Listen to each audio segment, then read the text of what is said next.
Good morning or good evening or good afternoon, everyone, depending on where you are. My name is Elisa Baum. I am Percona's Director of Product Marketing. We'll begin in just a moment, but first I'd like to conduct just a bit of housekeeping. First, please raise your hand using the hand icon located in the GoToWebinar control panel to let me know that you can hear me. All right, I see a couple hands. Great. Thank you very much for your help. Next, during this webinar, you will be on mute, but should you have any questions during any point in the discussion, please go ahead and enter them in the field within the GoToWebinar control panel.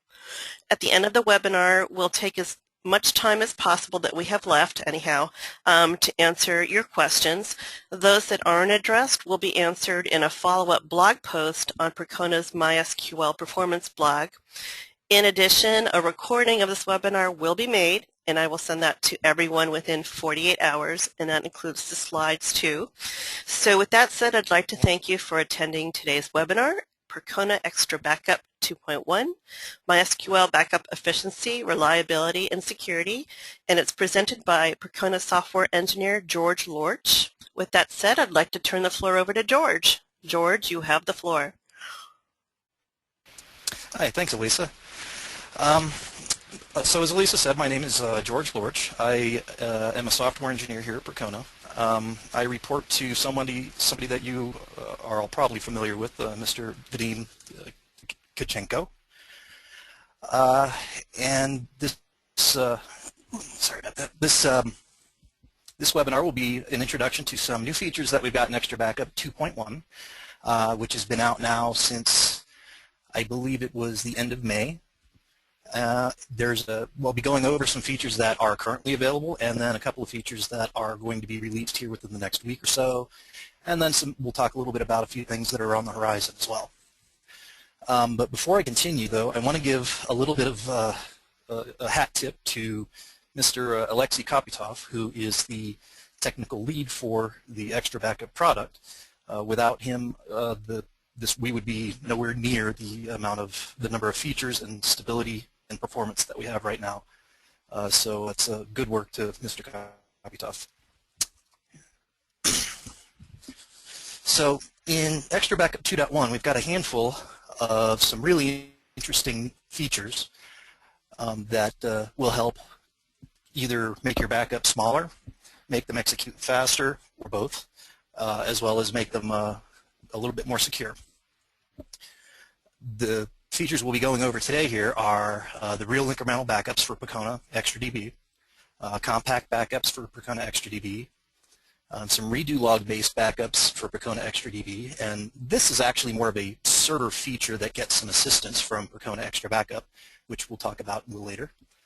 The new built-in encryption that you can use with Percona XtraBackup, as well as a couple of new convenience features, parallel decompression and decryption when you're trying to extract a backup and get it ready to either restore somewhere or just verify it. And then there's some features that we're working on now that are either in development or in the research phase, which is maintaining the history on the backup history on the server, backing up your data to a cloud storage location, and enhancing the encryption to do some asymmetric or public key encryption rather than the symmetric encryption that's in place now. So real incremental backups for Percona XtraDB. What do we mean by real incremental backups? In a traditional incremental backup situation with InnoDB, you're basically choosing a point in time of changes, LSN based, and then you want to just capture everything that's changed since that particular LSN. Well, in order to do that, you have to read through each page in the database in order to get its LSN, and then decide, is it new enough to be included in the backup, or is it something that we care not about? So while you're getting a good backup, you're still having to read the entire database in order to do it.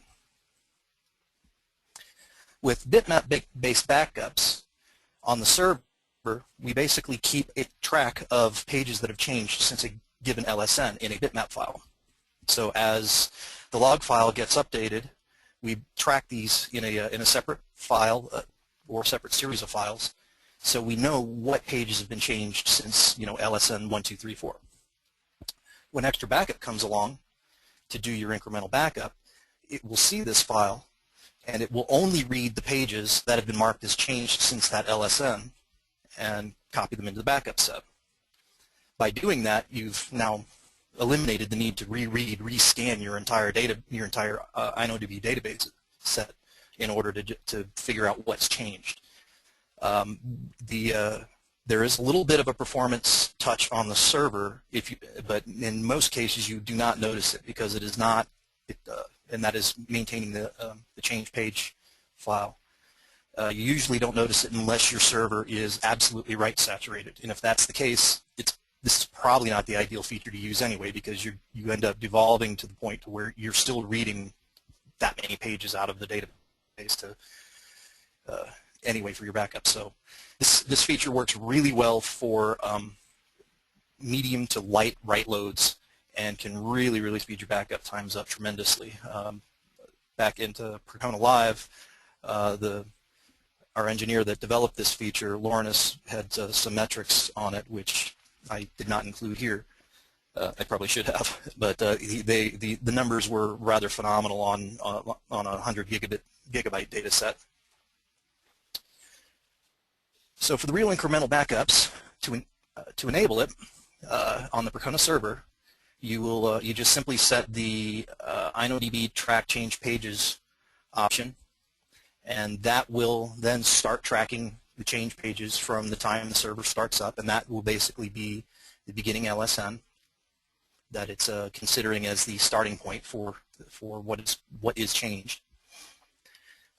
It eliminates the need for Percona XtraBackup to scan the full database. When you use Percona XtraBackup against a server that has this enabled, it will automatically use any bitmap files that it sees to base the incremental backups on, but you can override that behavior by specifying incremental force scan, and that tells XtraBackup to just go back to the old method, the brute force scan, and read through everything. The resulting backup is no different from a traditional incremental backup. It gets prepared the same way and applied to a previous base backup in exactly the same way. So there's no difference in that process. And there are extra details on that feature you can read there at the actual Percona documentation on Percona Server, and that details the server behaviors, but it actually does a pretty good job of explaining what the feature's doing under the hood, and also has there's some new flush statements and some new information schema. Is it a table or a new information schema table that gives you some kind of a peek into what the bitmap system is doing.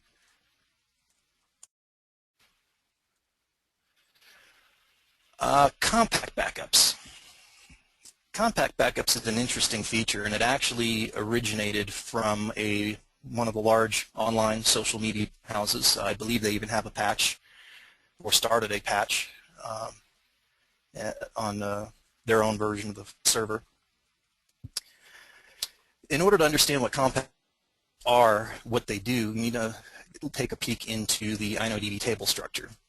So on this slide we have, it shows a block of 12 InnoDB pages. You've got your primary key pages or your main row data pages, and then you've also got secondary key pages, which basically keep a replica of the data that's in the primary key that is needed to build the secondary key. And that's important because what compact backup does when you enable it is, as it's reading through the pages, just trying to decide what to back up, it will allow you to skip the secondary key page. And now what will happen is your backups will end up, if you do happen to make a lot of use of secondary keys, your backups will end up executing a little bit faster because you now no longer have the write load for having to write out the secondary key pages, and your backup will also be smaller. So to enable the compact backups, when you perform your backup, it's just an extra -- compact option to InnoBackup.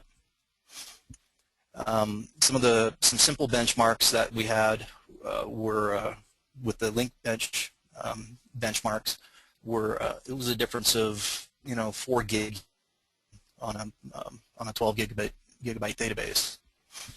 The one catch with compact backups, though, is it's not the same format as a regular incremental backup, obviously, because there's a lot of data missing.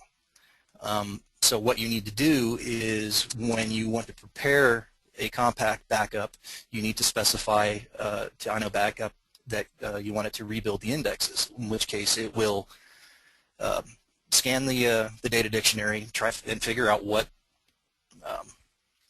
missing, and then it will go ahead and rebuild any secondary indexes that you have. So basically, this is what you're doing, is by using compact, you're trading a little bit of time and on your backup side and space for your storage side, but you're trading it off for longer time to perform your prepare and rebuild, which in many cases might work for people because they usually are not doing that on the active server, that they're usually doing it on secondary servers and keeping a backup prepared and ready to go. So there's the full documentation for the feature is listed there at the link, and that again goes into some detail on the process, and it kind of goes over what I mentioned here. But in our testing, it works pretty well, and you even get a little bit of a benefit as well by forcing the rebuild of the indexes. You actually effectively defragment your secondary index page layout, so you can get a little bit of performance boost off of that. And we've got a blog post that's in the works for describing how to use this feature, simply just to defragment your secondary indexes. Redo log-based backups. Redo log-based backups is another interesting one. It's more of a server feature than an XtraBackup feature, but it does use the XtraBackup software for the process of restoring or performing a controlled crash recovery against your database. So what happens is, with XtraBackup, or I'm sorry, with InnoDB, you have your redo log, which is a linear progression of every change to a page that happens on the system. What the archive log feature, or redo backup, does is, instead of destroying the old log data as it's flushed, it basically rolls them out and copies them into numbered archive logs, or just the secondary copies of the redo log. And these become again a linear progression of all the changes on the server. So to enable this feature, when you're starting MySQL, you need to specify your InnoDB log archive to enable it, and you also can give a directory locations to where you want these archive files stored. There is another option there as well that allows you to specify an expiration time frame, and we're not sure how much that's needed yet, because if you're going to use this feature, you really do need all of the logs. You can't start having sections of chunks disappearing from the logs, because you cannot apply a log without having all the changes up to the point that log existed in your backup. So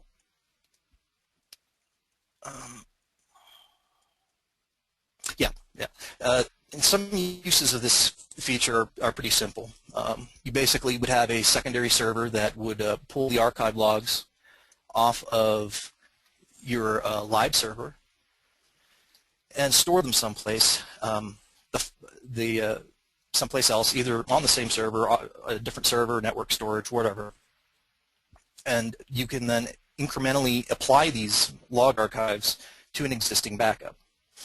So a typical use case would be, say, to take a full backup and store it somewhere. And then once a day go pull all of the non-active archive logs and then run this command to apply all of those archive logs to your baseline backup. When that's complete, your baseline backup is now pretty much at the same point in time as your server was as of the last log file, archive log file. Some interesting things you can do with this too is you can specify a specific LSN to go up to. If you know that, say, somebody pulled a drop table at some point in time and you need to get your database back to right before that, if you can figure out what that LSN is or roughly what time frame that is, you can use this to apply logs right up to just before that particular LSN, and then your backup is ready to go. There are other different schemes where you can, say, have a full backup that is a week old, one that's a day old, one that's a month old, and apply logs at different paces and different weights to different backups, so you know you've always got a backup from yesterday, a backup from last week, and a backup from last month all ready to go without actually having to ever take more than one full backup. The files are stored as IB log archive files with an LSN as part of the file name. The LSN is the first LSN that is contained within that file. All but what I call the currently active can be copied or moved. Now, the currently active file is the tip archive file, and that's the one that's actually currently being written to by the server. So at any point in time, it's safe to copy or move all archive files away out of the server directory or do anything you want with them except for the tip. The files are all the same size as your InnoDB redo log file. And as I was mentioning, there are a lot of creative ways to script around using these log files to really customize or create a pretty interesting backup scheme, assuming you have the secondary hardware to do the work that you want to do with it.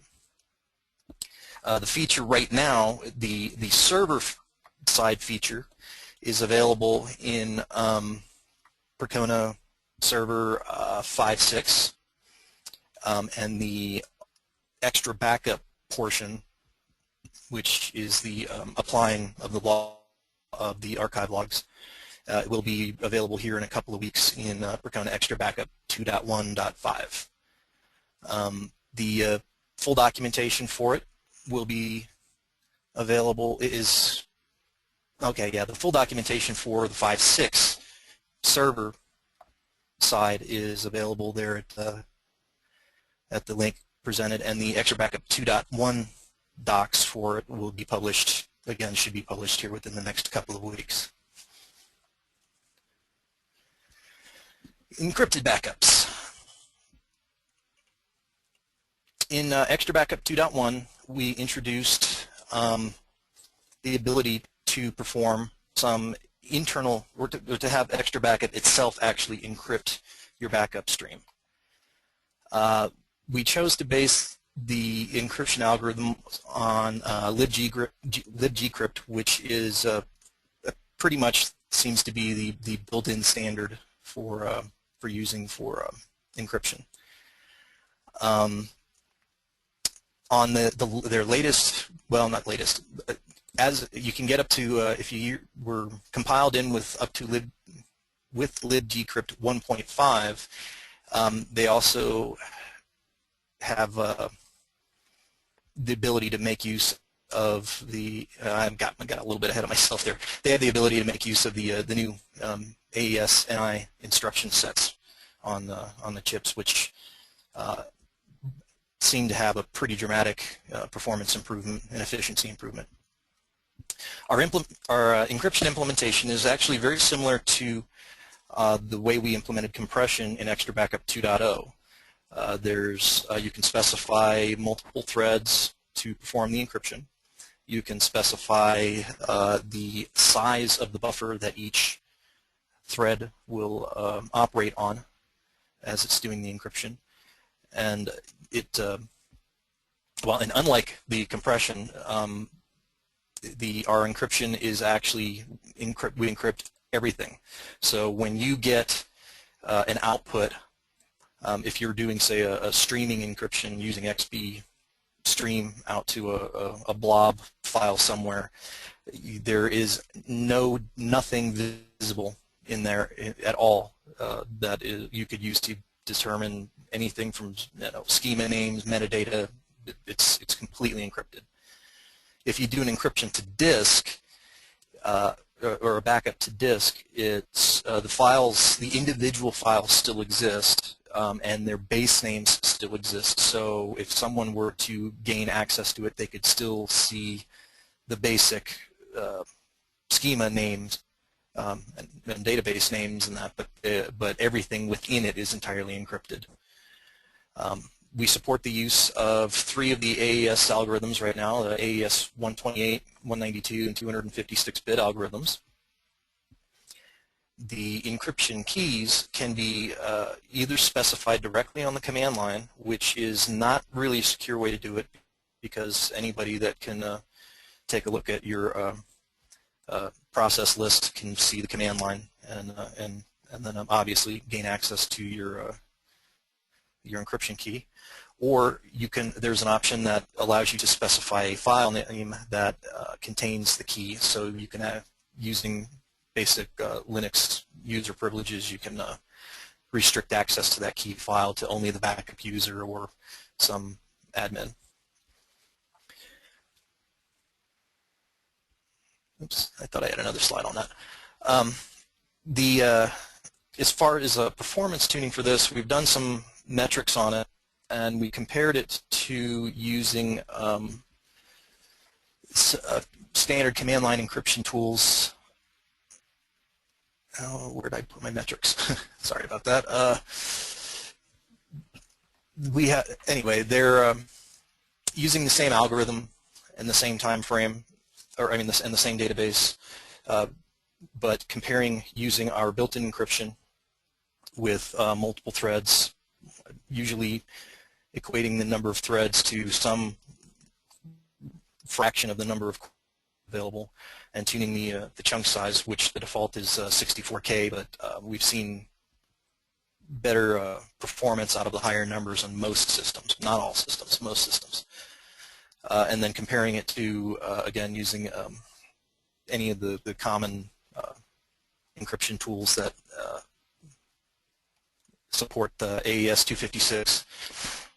Our encryption times were on the order of about 40% faster to execute the backup using built-in encryption versus executing a backup and piping it through a secondary or command line tool, like thinking like GPG or some of the others that are available. So parallel decompression and decryption. This is really more of a convenience feature that folks have been asking for, because there are a lot of users. Some people don't like having to write scripts and do too much to just execute simple things, or things that seem like they should be simple. So what we've done is when you do a backup that is compressed and or encrypted, you end up with, if it's a local backup, a series of files that are either your backup that's been, if it's been compressed, it's going to have a file extension of .qp, and if it's been encrypted, it'll be .xbcrypt, and if it's been both, it'll be .qp.xbcrypt. And typically what you end up having to do is manually, if you want to extract this thing, manually run xbcrypt to decrypt individually all the files in a big for loop, and then run qpress in the same way in a big for loop, and then you've now got your backup ready that you can go ahead and use to either base another incremental on it or prepare it to put back onto the server somewhere. With this new feature, we've added 2 new options to InnoBackup. There's a dash dash decompress and a dash dash decrypt. And they work with the existing parallel dash dash parallel option. And this is nothing more than just a built-in for loop and fork within InnoBackup EX in a Perl script. So you can take an encrypted data set on disk, run InnoBackup with your decompress, decrypt, and parallel options, and it will go ahead and in parallel run off and execute either the xbcrypt or the qpress or whatever's needed to normalize that database back into a usable form. The decompression still requires the presence of the qpress binary. We still do not package that with XtraBackup. We're trying to figure out the right way to do that because of different licensing issues and things like that. And when you do execute it, your files will end up being decrypted and decompressed in place, meaning the originals will be clobbered. So if you want to maintain your originals, you need to have a separate copy of it. So and here we see an example use of this is InnoBackup EX dash dash decrypt. You specify the encryption algorithm that the backup was encrypted with. You specify your key file and the fact that you want to decompress as well, and you want 4 parallel runners. So this will go out and execute a find on your backup location. It will find all your .xbcrypt files, run off in 4 parallel instances the xbcrypt utility, which is the utility that we package with XtraBackup that just contains the ability to compress and decompress files directly, or encrypt and decrypt files directly. And then once it's decrypted them, it will go out and do the same find for all .qp files, which are your compressed files. And when it's finished, you'll have a backup set there just ready to go.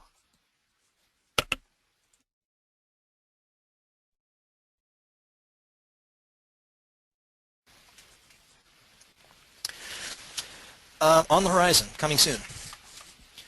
A feature that I'm working on right now is a feature for maintaining the backup history on the server. Why would you want to do that? Well, as we discussed, we've got now compression, we've got encryption, and we've got all kinds of crazy formats now that your resulting backup can be in. Maybe it's not stored locally anymore, or for whatever reason you do not have access to the backup. You can the history for that backup will be maintained within a new table on the server. This table will be updated after the backup has completed successfully. And the key piece of information that it's going to have is it's going to have the 2 LSN, or the basically the highest LSN that was contained within the backup set. And that's important for incrementals. If you want to go, when you want to perform an incremental of any kind, you need to know where to start, what LSN to start, and that is the basis for that. So it makes it easier to perform incremental backups later on.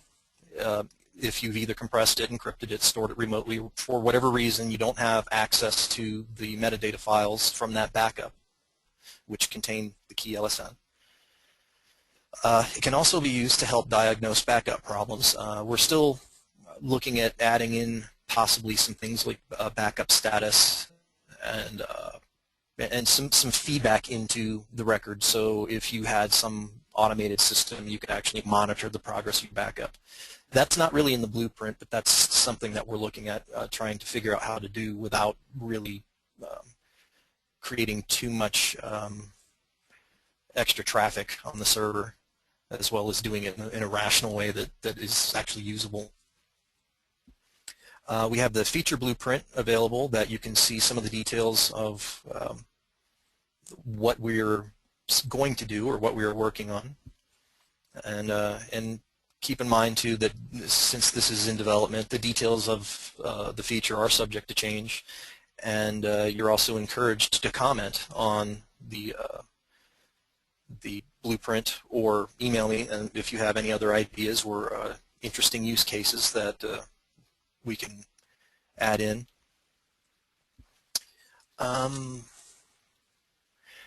Another coming soon is our backup to cloud functionality. This, I don't have a lot of information to give you on it directly as far as specifics, because we're still researching the best way to integrate this into the XtraBackup code base. But the idea is that we would like to be able to have XtraBackup stream your backups directly out to some of the block-based or object-based cloud storage, Swift or Amazon S3 being the two primary targets here. Both of these have the concept of a container and named blobs within container, and the blobs have got size limitations and things such as that. So we're trying to figure out, again, the best way to allow parallel streaming of the backup out to these object storage technologies, and doing it in a way that also doesn't necessarily bind XtraBackup hard to either one and force unnecessary dependencies on things that maybe you're not interested in. Another feature that we're looking into is we want to expand the encryption options. Right now, again, we use AES-based symmetric key encryptions, or symmetric encryptions with 3 different key sizes. We're looking at implementing a public key encryption mechanism. So there's a couple of different reasons why this is desirable. Some of them, it really depends on your purpose for wanting encryption. We have some folks that want encryption simply because they are transporting the backup across a network in an insecure manner, i.e. they're using something like Netcat. They don't want to use SSH or something like that. Another reason is to actually keep the data secured when it's at rest somewhere. In particular, if you were going to be backing up your data here out to the cloud location, yes, the tunnel to the cloud is encrypted, but once it gets onto the final location in the cloud, you're at the mercy of your provider as to how much encryption and protection that you want to get from them. So you can obviously you then use some of this built-in encryption and encrypt it on your side before it goes anywhere else.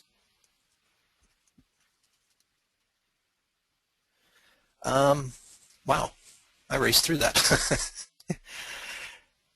So that's by and large most of what I had to cover today. I just wanted to skim the tops of a lot of these features and use this presentation as a seed for discussion. If you have any questions, we'll go to Elisa. We can try to answer some questions or get a little dialogue going here. If you want more detail on any of these particular features, you're also encouraged to contact me. Oh, that slide didn't get updated. At my email address at Percona, or there is the original blog post announcing this webinar. If you feel free to comment there, ask questions, and I can take it from there. Any questions that are asked will be addressed in a follow-up blog post, simply so that everybody can hear the answer. And we need to remind everybody of Percona Live London. It's my turn to do the shameless marketing bit here. Lisa will slap me in the back of the head. Join us at Percona Live London. We've got some discount codes for webinar attendees. You get an extra £25 off the registration price. And also early bird rates expire on September 21st. So you've got about 10 days to get to that. So, okay, Lisa, do we have any questions? Hi, George. Yes, there are some questions. Let me go ahead and ask you. What is the recommended frequency of full backup to protect from incremental backup failure and corruption? That's a good question, and it's actually really more of a philosophical question than a technical one, because there are a lot of different opinions on backups and backup techniques.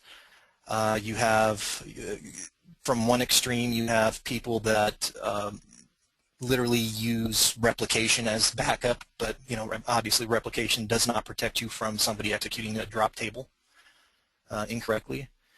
And to people using full dumps continuously, like a MySQL dump, to the opposite extreme of, well, I don't need to do backups because I can rebuild my data by hand. In most cases, what we usually see just from through our consulting business, from what customers like to do, is they tend to like maintain at least a weekly full backup, and then daily or even hourly incrementals, really depending on the type of write load that you have. If you don't have a real heavy write load, then it doesn't make sense to do very, very frequent backups. You can also, other techniques are by doing partial, or involve doing partial backups of selective areas of the database. So if you've got some particularly hot areas of data that you need to back up, maybe instead of doing a complete full database backup, you might want to only do a partial backup on certain tables or certain databases within your overall storage, and that also helps to offset. So it's really not a question that I can answer with a technical yes or no, do this, do that, because it's again, you get much more of a philosophical question on how you feel about backups. Incremental failure is generally not something we see. We have had a couple of issues where incrementals were not able to be properly applied to your baseline backup. But that is something that, if your backup procedure allows for it, you would basically take your incremental and test it on a use it on a secondary machine and actually immediately apply it to your existing backup series. And then that way you'll know right away if you've got a bad incremental or not. But and actually these issues were not, I should clarify this, the incremental recovery issues were actually upstream bugs in the InnoDB crash recovery, because that's basically how we apply what we use to apply incremental backups, is by applying the change pages that we have directly into the base backup, and then running crash recovery to replay what's in the redo log and undo any uncommitted transactions that are there. So I hope I was able to help you out a little bit there, and that's really just a question more of how comfortable are you with your backups. George, I also wanted to add that we have just, within the last week, posted a white paper. So if you go to Percona.com and you look under resources up on the top menu, one of our consultants, our principal consultant, Ryan Lowe, just published a white paper called Backup and Recovery Best Practices. So please feel free to download that. It addresses some of this topic. Yeah, he did, and I completely forgot about that, and it's weird that I did, because I was actually I was looking at his webinar and read his white paper, or not webinar, his blog posts on it, and pretty much agree with everything that he says. But again, it comes down to just what your business philosophy is, and how much you protect your data. You want to protect your data. I mean, we've seen people that run MySQL with my ISAM, no InnoDB, and no backups, and here's the gun, here are the bullets, have a good time. So it's really up to your business model. Okay, so next question is incremental backup hot, warm, or does it require DB server to be stopped in order to perform it? All of the XtraBackup incrementals are performed are hot backups with the caveat that it's the same caveat actually that exists for the baseline backups, in that for MySQL or for my ISAM tables, we execute a flush table with read lock and maintain the lock until we can copy everything out of for the MyISAM. We do not do incrementals really on MyISAM at all. It's just a straight copy because there's not much you can do incrementally with MyISAM. But it is one, as far as InnoDB and XtraDB are concerned, it is 100% hot. With if your database was entirely InnoDB, there is still a flush table with read lock that it happens when we're trying to finalize the 2LSN position and obtain the last bit of log file, of redo log file. But that amount of time is actually usually very, very small, on the order of a couple of seconds. Okay, next question. Okay. Yeah, go ahead. Okay. Sorry. Are there differences with the way backups should be performed when using Percona XtraDB Server versus Percona XtraDB Cluster with respect to the features that are being presented today?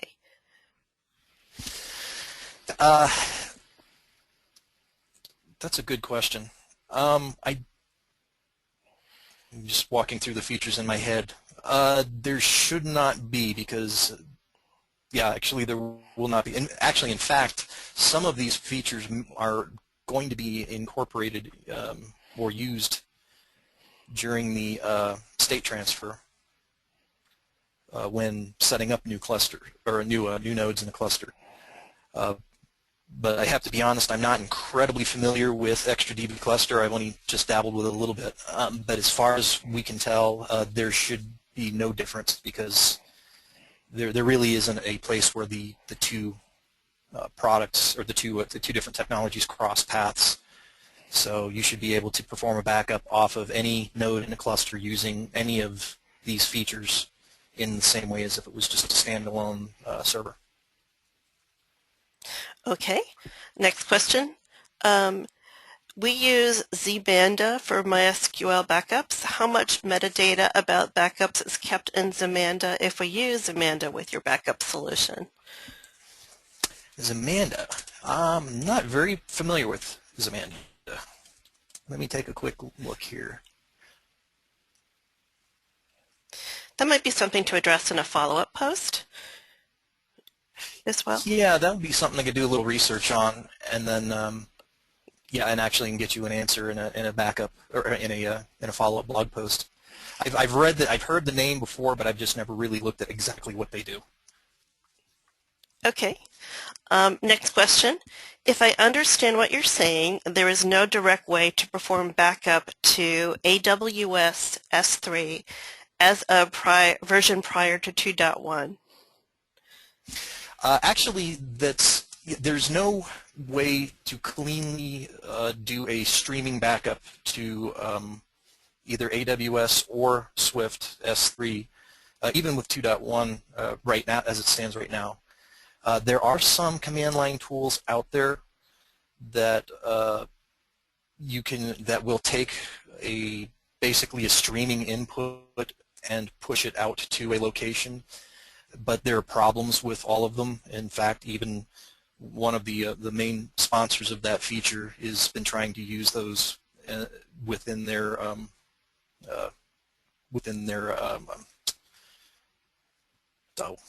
I'm drawing a blank. I can't think of the name of the deployment.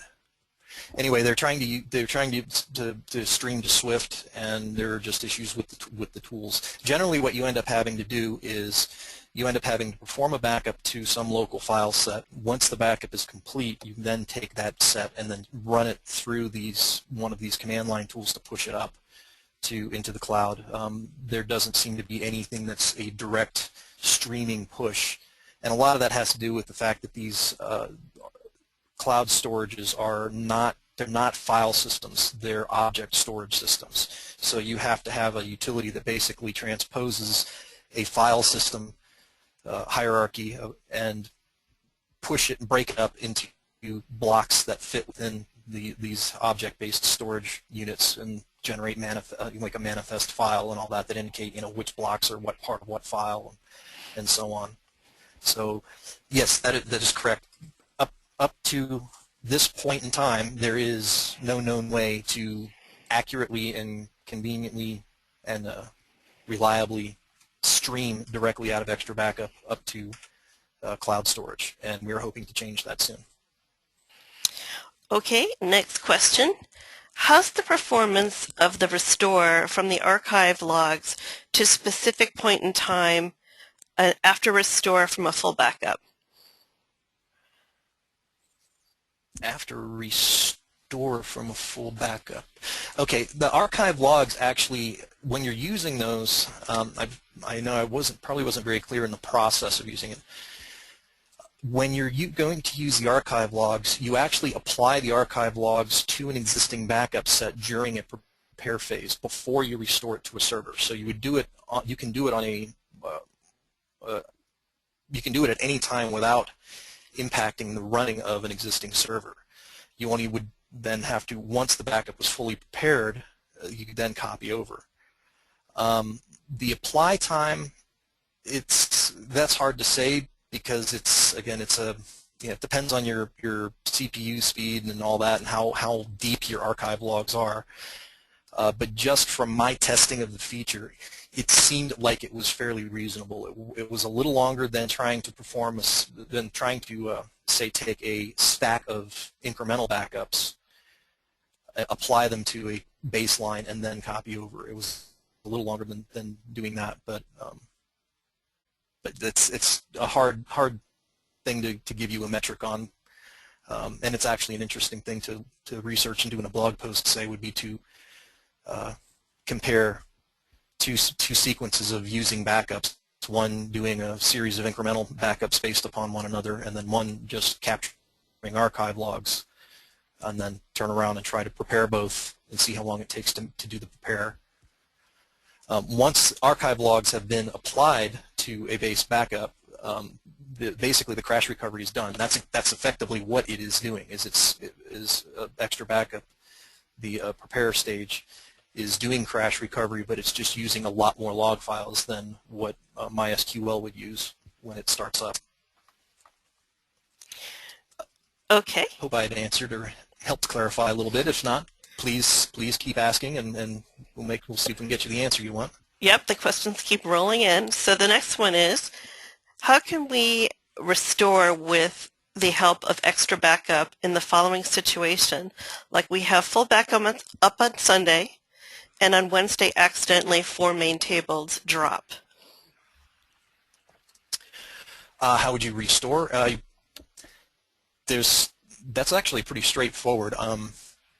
You drop your server and you run XtraBackup with there's a copy back option that just takes your existing backup and puts it back to wherever you want it to go, which would be back to your server's data directory. And then at that point, your server would be set back to that point in time. So you would have, if you took your full backup on Monday and Wednesday you went and restored, obviously on Wednesday your database is going to then be in the same state as it was in Monday. There's a section within the XtraBackup docs online that details how to do a copy back properly. So that way you could make sure you actually get the right data files in the right places. But it's a very simple process. It's really equivalent of just running something like InnoBackup EX. You prepare first to do your to perform your crash recovery, and then you on the backup. So that way the backup, the redo log gets replayed, the undo log gets undone, that kind of thing. And then you do InnoBackup EX -- copy back with the location of your source backup and the destination location, and it will then take all your files and put them right back to where they need to be. Okay. Next question. If you always use flush tables with read lock, then if you have long-running transactions, it will be a blocking operation. Is that correct? That is correct. There's actually a couple of options as well that you can use. You can tell XtraBackup not to do a flush table with read lock, but there's some caveats there. I mean, there's a reason that that's done, and the main reason is if you have DDL statements going on, your backup is not going to be consistent. If you have a lot of MyISAM activity going on, well, then your backup for MyISAM is just going to be trash. There's a section in the documentation that mentions that. There is actually another feature that I didn't mention here that's coming in 2.1 at some point. I don't believe it's checked into the trunk yet, where XtraBackup is going to begin, and I don't know all the details of the feature, but we're going to basically be trying to look for long-running transactions and wait for them to expire, disappear, whatever, before we execute the flush table with read lock. So that way, we're basically trying to create a more optimistic version of XtraBackup. So we'll only grab the lock, we'll sit and wait and grab the lock until we think we've found an ideal time window to do so. And that can, there is actually some discussion of adding in the ability to terminate some of these types of transactions, these long-running rogue transactions. But yes, that is absolutely correct. It will block. Okay. InnoBackup and XtraBackup work and provide different backup data file, WRT, each other. Which is good for backup? Well, InnoBackup EX is a Perl script, and it basically invokes XtraBackup. XtraBackup is very specifically to backup InnoBackup or InnoDB files hot. The two sort of dance together as they're used. So if you only want to back up a specific, if you only want to back up InnoDB and in specific files, you can just use the XtraBackup binary. But if you want a more proper backup that contains a lot of this external metadata in that, you need to be using the InnoBackup script. And it is something that we're trying to do, is we're actually trying to merge these two tools together into a single binary file at some point, but there's a lot of challenges in that. So I guess to answer your question is it depends on what you're trying to back up. But in general, using the InnoBackup EX script is the desirable way unless you have a specific reason to use XtraBackup directly. Okay. Next question. Can XtraBackup be applied to normal MySQL? If yes, will the same entry be used for enabling event log in a different file as explained in the earlier part of the webinar? Let me see which feature. Okay. Yes, XtraBackup actually works perfectly against upstream MySQL. That is absolutely one of our main requirements for it. But most of the features that I've identified here, if they are server-based features or require the server to do something to help out, then you must be using the Percona Server versus upstream MySQL. And as an example, the real incremental backups for Percona XtraDB, that is a Percona Server specific. So XtraBackup will error out if you try to do that against upstream MySQL. Compact backups is an XtraBackup specific feature, so that will work with upstream. The redo log-based backups require the server to actually move the log files around. So that is, again, that's going to be specific to the Percona Server. And in fact, it's not just specific to Percona Server. It's only going to be in Percona Server 5.6. It has not been backwarded to 5.5 or 5.1. So I hope that answers your question.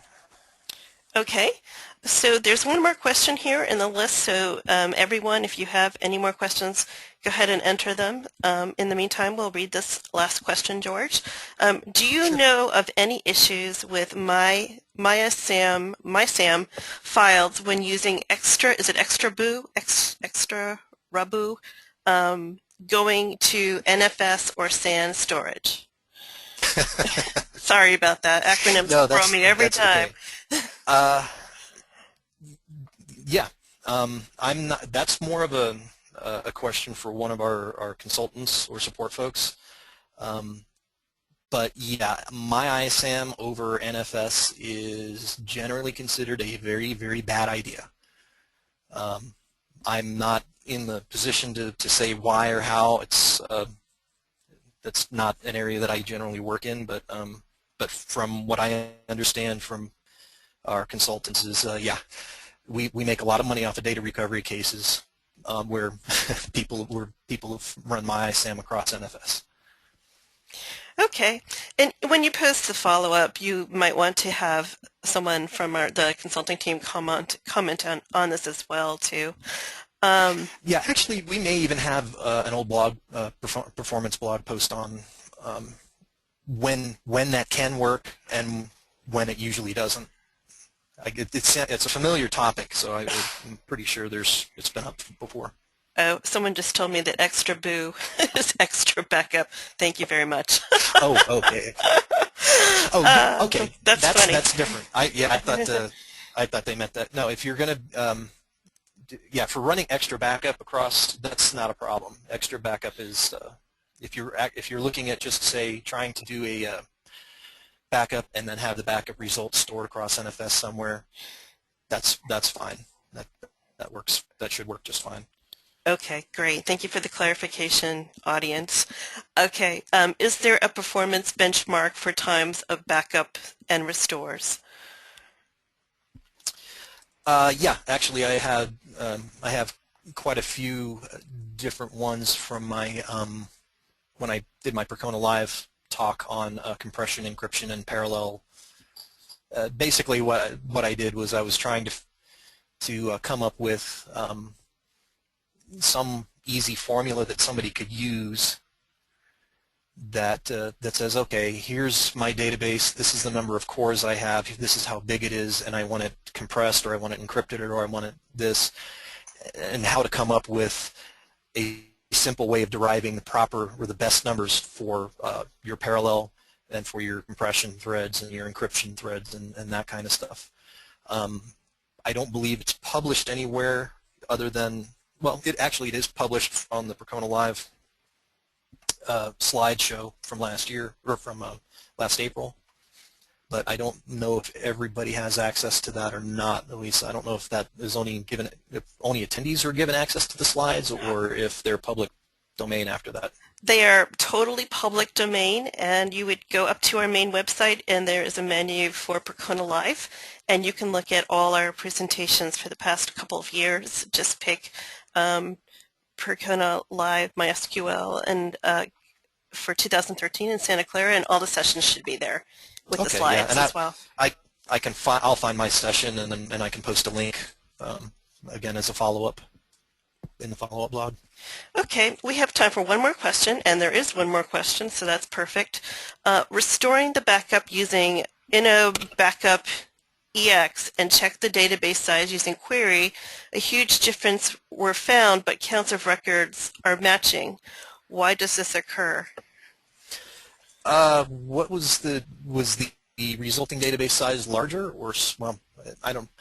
There actually was an older bug in, I couldn't tell you what version it was, where when doing a restore, your I think it was table spaces 0 was allowed to grow because of the way XtraBackup mounted the files and mounted them incorrectly. So effectively, it allowed the database size to grow. It got filled with empty pages up to a certain point, and then, but when a backup basically after being restored should be the exact same size as it was when it was taken. But again, I know there was one bug in a version of 2.0 that allowed the database size to actually grow beyond what it was supposed to be. And again, it was a harmless growth, well, unless you ran out of space, but it was harmless in that it was just a bunch of empty pages were created in one of the databases. Okay, well, that ends today's discussion. George, I'd like to thank you very much for participating in our webinar program. Audience, thank you so much for being here today. Next week's topic is Introduction to Open Source Column Stores. So I invite you to go up to our webinar site and check out. We have quite a full program in the next couple of months. Any questions? I see there's a couple coming in now. Any questions that were not addressed or that George would like to elaborate on? He will definitely post a follow-up blog post in the next few days. And in addition, I will send everybody here a link to the webinar recording and to the slides so that you can reference them in the future. And with that said, I'd like to thank everybody for their time today. Have a wonderful evening, afternoon, or morning, depending on where you are. Thank you, everyone. Thank you, George. Thanks, everyone.